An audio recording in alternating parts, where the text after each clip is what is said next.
ये बहुत पुरानी बात है। 1990 से लेकर 2000 तक मैं न्यूज़ एंकर और रीडर रही। कई एक्सपीरियंसेस मिले, बहुत बड़ी-बड़ी हस्तियों के साथ मिलना होता था, उनके इंटरव्यूज़ कर उनकी जीवनी सुनना। मैं पिछले लगभग 32 वर्षों से भारतीय जनता पार्टी की छोटी-सी सिपाही हूँ। परंतु किसी के साथ नाजायज़ ना हो, इस बात का भी हम ध्यान रखते हैं। नमस्कार, आप देख रहे हैं एनआरआई हिंदी टीवी और मैं हूं आपके साथ आशी वर्मा। आज हमारे साथ एक ऐसी महिला मौजूद है जिन्होंने अपनी लाइफ में बहुत ज्यादा स्ट्रगल किया है और अपने स्ट्रगल के बलबूते पर वो एक ऐसी पोजीशन पे पहुंच चुकी है जो कि दूसरी महिलाओं के लिए एक प्रेरणा स्रोत बन चुका है। हमारे साथ मौजूद हैं हरियाणा के वुमेन कमीशन की चेयरपर्सन मिस रेणुका भाटिया जी। मैम, बहुत बहुत स्वागत है आपका। शुक्रिया। आपकी लाइफ बहुत ज़्यादा स्ट्रगल भरी रही है, 32 साल का आपको अनुभव रहा लाइफ का, तो आप अनुभव ये शेयर करेंगे क्या क्या दिक्कतों का सामना आपको करना पड़ा इस पूरी लाइफ में? देखिए आशी, मुझे ऐसे लगता है कि जीवन का नाम ही संघर्ष है, और अगर हम उस संघर्ष से लड़ना सीख लें तो हम हमेशा जीतेंगे। केवल फ़र्क संघर्ष भरी ज़िंदगी और जीवन में इतना ही है कि वो जो बीच का गैप है, हम उसको कैसे भरते हैं। क्या हम उसको आंसुओं से, मायूसियत से, उदासी से भरते हैं, या उसको एक जंग की तरह जीतना है, उस सोच के साथ भरते हैं। तो केवल इतने ही अंतर को आप कैसे जीतती हैं, वो आपको अंदर में लाना होगा। आप मैम वुमेन कमीशन से पहले आप एक न्यूज़ एंकर भी रह चुकी है, तो ग्लैमर वर्ड से कैसे आप इस पॉलिटिक्स में आना हुआ आपका? ये बहुत पुरानी बात है। 1990 से लेकर 2000 तक मैं न्यूज़ एंकर और रीडर रही। उस समय कोई बहुत कम चैनल्स होते थे। दो बड़े चैनल्स भी बहुत लेट शुरू हुए 90s के एंड में। तो एक बहुत अच्छा मौका था, ग्लैमर लाइन में एंटर किया। कई एक्सपीरियंसेस मिले, बहुत बड़ी-बड़ी हस्तियों के साथ मिलना होता था, उनके इंटरव्यूज़ कर उनकी जीवनी सुनना। तो एक अंदर से लाइफ का क्या एक्सपीरियंस है समाज के नाते, ये सुनने का अनुभव हुआ। और रही बात वहाँ से ग्लैमर से पॉलिटिक्स में आने की, तो मैं हमेशा कहती हूँ कि ये मेरी डेस्टिनी थी। मैं ग्लैमर वर्ल्ड में ही रहना चाह रही थी, उसी में काम कर रही थी। सडनली पॉलिटिकल टर्न मेरी लाइफ में आया और मैं पॉलिटिक्स में आ गई। इससे पहले आप सदस्य भी रही हैं महिला आयोग की, तो क्या डिफरेंस है उस रेणु भाटिया में और इस रेणु भाटिया में? जब रिस्पॉन्सिबिलिटी बढ़ती है, ओहदा बढ़ता है, तो रिस्पॉन्सिबिलिटी भी ऑब्वियसली है कि बढ़ती तो है ही। संघर्षों के दिन की रेणु भाटिया भी वही थी, आयोग की रेणु भाटिया भी वही है, मेंबर की रेणु भाटिया भी वही है, पार्टी के संगठन के कार्यों वाली रेणु भाटिया भी वही है, और बचपन से संघर्ष लड़ती हुई भी रेणु भाटिया वही है। रेणु भाटिया वही है, लेकिन ये है कि अलग अलग भूमिकाएं भगवान की दृष्टि से मुझे मिली, समाज की दृष्टि से मुझे मिली, उनको केवल लांघती गई।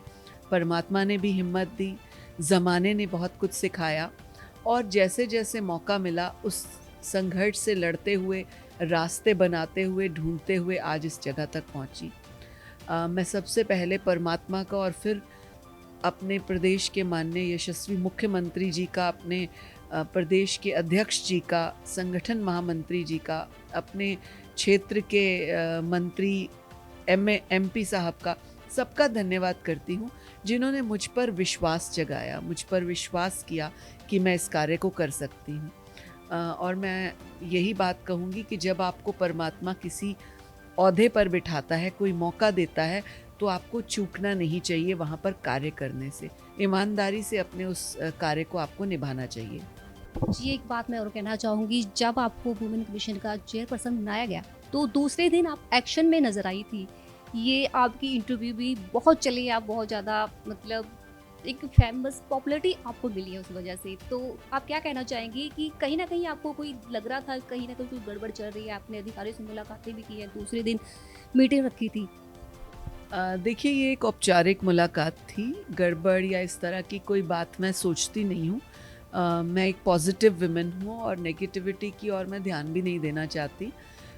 अधिकारियों से मिलना मेरे अधिकार क्षेत्र में भी आता है, और क्योंकि उनका कनेक्शन विमेन कमीशन से रहता है, हमें हर तरह के केसेस को डील करने में उनका सहयोग चाहिए होता है, इसलिए साथी के नाते भी उनसे मिलना आवश्यक था। और मुझे लगता है किसी को मान देने से आपका मान भी बढ़ता है, आपका सहयोग भी होता है। मैंने उस दृष्टि से उनके साथ मुलाकात भी की। ये बात बिल्कुल ठीक है कि उनसे मुलाकात करने के बाद बहुत से चीज़ों पर कई विषयों पर हमने डिस्कस किया कि हम आयोग में किस तरह से मिलजुल कर काम कर सकते हैं। दोनों महकमों का एक दूसरे से ताना बाना है, तो हम कैसे दोनों महकमे मिलकर समाज की सेवा कर सकते हैं, उनके प्रॉब्लम्स को, लोगों की प्रॉब्लम्स को सॉल्व कर सकते हैं। ये एक विशेष विषय था। आपको कुछ ऐसा पहलू मिला जिस पे आपको लगा कि काम करना चाहिए? बिल्कुल, हमें कई चीज़ों पर डिस्कशन होने के बाद कई नई चीज़ें निकल कर आई कि हमें किस तरह से केसेस को सॉल्व करना है। जैसे मुख्य रूप से CID के चीफ आलोक मित्तल जी से मेरी जब बातचीत हुई, तो हमने साइबर क्राइम को हम कैसे रोकें आज की युवा पीढ़ी में, और ख़ास तौर से उन महिलाओं के साथ जब साइबर क्राइम होता है, जो वर्किंग हैं या कॉलेज गोइंग हैं, स्कूल गोइंग गर्ल्स हैं, तो उसके लिए हमें क्या वर्किंग करनी है मिलजुल कर, उसके ऊपर हमने बहुत डिटेल डिस्कशन किया। महिलाओं का कोई ऐसा केस या कोई पुरुष का ऐसा केस जहां पुरुष को प्रताड़ित किया गया हो, या कोई ऐसा कहीं आपको मिला, या आप अनुभव शेयर कर सकते हैं हमारे साथ? देखिए, वैसे तो ये विमेन कमीशन है, महिलाओं का सहयोग करने के लिए हम लोग हैं, परंतु किसी के साथ नाजायज़ ना हो इस बात का भी हम ध्यान रखते हैं। कई बार ऐसे केसेस आते हैं जिनमें महिलाओं की बात जो है कई बार ठीक नहीं निकलती, तो उसके लिए कानून है, उसके लिए हम कुछ नहीं कह सकते। परंतु आपके चैनल के माध्यम से मैं एक ही बात कहूँगी कि अगर आपको कहीं से सहयोग मिलता है, यानी आपको महिला आयोग से अगर सहयोग मिलता है, तो आप उसका लाभ उठाएं, दुरुपयोग ना करें। आप एक प्रोग्राम शुरू करने वाली थी कि महिला आयोग आपके द्वार, है ना? आप जहां हर जिले में जाकर आप कोई स्पेशल अदालत बिठाने वाली थी, वो कहां तक पहुंच पाया वो, या अभी तक शुरू नहीं हुआ या पहुंच चुका है? देखिए आशी, मुझे अभी पौने 2 महीने हुए हैं ज्वाइन किए हुए। पौने 2 महीने में हमने 3 इस तरह के वो लगाए हैं। सबसे पहला पंचकुला अपने ऑफिस में ही लगाया था, जिसमें हमने पंचकुला के लगभग 16-17 केसेस देखे, कुछ सॉल्व किए ऑन द स्पॉट, कुछ की रिपोर्ट्स मांगी, कुछ को टाइम दिया, क्योंकि कुछ केसेस ऐसे होते हैं पति पत्नी के रिश्ते के हैं, कुछ हैं, तो हम उनको 1-2 मौके देते हैं, काउंसलिंग करते हैं, फिर उनको 1-2 मौके देते हैं ताकि उनकी बन जाए। क्योंकि आयोग हो या समाज हो, हम लोगों का दायित्व बनता है कि हम परिवारों को बनाएं, जोड़ें। तो उस नाते हमने पंचकुला में पहली हेयरिंग्स रखी। सेकंड हेयरिंग हमने जो है फरीदाबाद में रखी, तीसरी हेयरिंग हमने अंबाला में रखी। तो इस तरह से हमने 3 हेयरिंग सेशंस लिए, जिनमें हमने लगभग 50 से अधिक केसेस सॉल्व किए हैं। महिलाएं आपसे डायरेक्ट बात कैसे कर सकती है? वेबसाइट पे हमारे नंबर्स हैं, हमारी एक व्हाट्सएप सखी करके हमारा एक नंबर है, जिसमें वो लोग अपनी कंप्लेंट भी डालते हैं। वो केवल कंप्लेंट डालने के लिए है, और उस कंप्लेंट को हम पढ़ते हैं, उसके ऊपर फिर हमें उनको कॉल करने की आवश्यकता पड़ती है कुछ पूछने की, तो वो भी करते हैं, और वहाँ से हम उनकी कंप्लेंट दर्ज भी कर लेते हैं। इसके अतिरिक्त फेसबुक से और वेबसाइट से हमारे नंबर्स लोग ले ही लेते हैं, और हमें डायरेक्ट कॉल्स भी करते हैं। प्रयास करते हैं कि हम अधिक से अधिक लोगों की बात सुने, लेकिन आप जानते हैं कि हर कॉल को अटेंड करना भी पॉसिबल नहीं होता, लेकिन हम प्रयास करते हैं ज़्यादा से ज़्यादा कॉल सुने। विपक्ष की तरफ से आरोप लगाए जाते हैं कि महिला आयोग अभी भी विफल है महिलाओं को सुरक्षा देने में पूरी तरह से। इस पर आप क्या टिप्पणी करना चाहेंगे, क्या कहना चाहेंगे? कौन है विपक्ष का जिसने ऐसे आरोप लगाए आयोग पर, या केवल विपक्ष के होने के नाते आरोप लगाते हैं? यदि वो इस तरह के कार्यों में स्टेप इन करें, तो उनको मालूम होगा कि आयोग कैसे काम कर रहा है। और मुझे अपनी सरकार पर भी और ख़ुद पर भी पूरा भरोसा है कि मैं लोगों का सहयोग करती हूँ, किसी को भी निराश होने नहीं देती। ज़रूर मैं ये बात आपके चैनल के माध्यम से कहूँगी कि बहुत से केसेस ऐसे होते हैं जिनका हल आयोग में या पुलिस में नहीं होता, उनको कोर्ट भेजना पड़ता है। तो इस तरह से हम कोर्ट में भी भेजते हैं, और ऐसे भी बहुत सारे केसेस हैं जो हमारे पास पहली बार आते हैं और पहली बार सॉल्व हो जाते हैं। तो विपक्ष उनके लिए हमें शाबाशी तो नहीं देता। जी मैम, मैं अब थोड़ा आपकी पर्सनल लाइफ पे आना चाहूँगी। जैसे कि आप जम्मू कश्मीर से हैं, है ना? तो आप हरियाणा की वुमेन कमीशन कैसे बनी?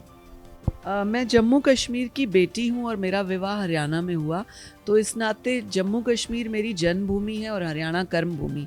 मैं पिछले लगभग 32 वर्षों से भारतीय जनता पार्टी की छोटी सी सिपाही हूँ।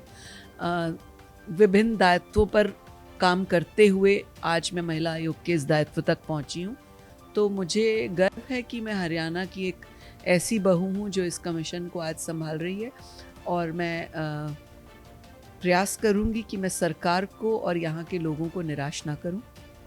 आपका एक किस्सा काफ़ी मशहूर है, मतलब दिलचस्प लगा मुझे बहुत ज़्यादा कि आपने 10th शादी के बाद आपने ग्रेजुएशन किया है ना? तो ये आप प्लीज़ हमारे दर्शकों के साथ थोड़ा शेयर कीजिए। देखिए, एक समय था जब, और आज भी कई परिवारों में बेटियों की जल्दी शादी होती है। उनमें से मैं भी एक बेटी हूँ जिसका जल्दी विवाह हुआ। मेरे साथ कुछ फैमिली सर्कमस्टांसेस थे। मेरे माता पिता का देहांत बहुत कम उम्र में हो गया जब मैं क्लास 3rd में थी। तो मेरे दादाजी ताया जी थोड़ी बड़ी उम्र के थे, तो वो चाहते थे कि मेरी जिम्मेदारी को वो निभा लें, क्योंकि उनको लगता था कि वो बुज़ुर्ग हैं तो पता नहीं परमात्मा किस तरह की स्थिति पैदा करे। तो शायद उस नाते मेरा विवाह जल्दी हुआ। पर मेरा सौभाग्य है कि मेरे पति और मेरी मदर इन लॉ ने मेरा बहुत सहयोग दिया। ऐसा नहीं कि मुझे कठिनाइयों का सामना नहीं करना पड़ा, ऑफ कोर्स करना पड़ा, लेकिन एक बैलेंस्ड ज़िंदगी जीकर अपने परिवार का भी ध्यान रखते हुए, पढ़ाई भी साथ साथ करते हुए, बच्चों का भी पालन करते हुए, थोड़ा कष्ट ज़रूर हुआ, मेहनत बहुत करनी पड़ी, कई अप्स एंड डाउन्स देखे, लेकिन कहते हैं जहाँ पर आप सोच लेते हैं, आपका टारगेट बन जाता है, आप एक निर्णय ले लेते हैं कि आपको कुछ करना है, तो परमात्मा भी आपका साथ देता है। आप ऐसी औरतों को क्या संदेश देना चाहेंगी जो घर से बाहर निकलना चाहती है पर घर की मजबूरियों के कारण नहीं निकल पाती? देखिए, हम सबको कोई ना कोई मजबूरी होती है। हर किसी का परिवार एक जैसा नहीं होता, और हर किसी की परिस्थिति भी बिल्कुल गुडी गुडी नहीं होती। तो आपको उन कंटीली राहों को पार करके ही कुछ ना कुछ मिलता है, और कुछ पाने के लिए कुछ खोना पड़ता है। निश्चित तौर पर अगर आप कुछ पाना चाहती हैं, आपके भाग्य में लिखा है और आपके स्वभाव में लिखा है, तो आप हर रास्ता बना लेती हैं। मैं कभी नहीं कहूँगी महिलाओं को कि अपने परिवार को त्याग कर, अपने परिवार को निग्लेक्ट करके, छोड़ कर कुछ आप करें।